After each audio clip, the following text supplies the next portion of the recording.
बात बाटे हमारा विचार में हो जाए हला पूरा गौवा जवार में।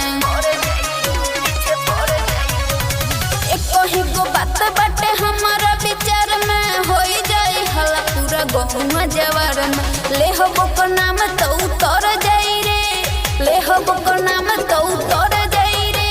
फलाना के बेटा पीछे पड़ जाई रे, फलाना के बेटा पीछे पड़ जाई रे, फलाना के बेटा पीछे पड़ जाई रे, फलाना के बेटा पीछे पड़ जाई रे।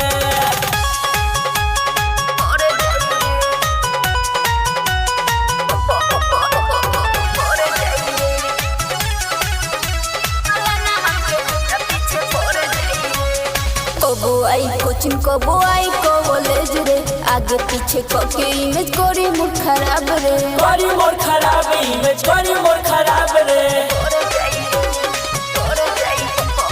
कबो आई कोचिंग कबो आई कॉलेज रे, आगे पीछे के इमेज करी मोर खराब रे। थोड़ा थोड़ा बात तो बढ़ जाई रे, थोड़ा थोड़ा बात तो बढ़ जाई रे। फलाना के बेटा पीछे पड़ जाई रे, फलाना के बेटा पीछे पड़ जाई रे, फलाना के बेटा पीछे पड़ जाई रे, फलाना के बेटा पीछे पड़ जाई रे।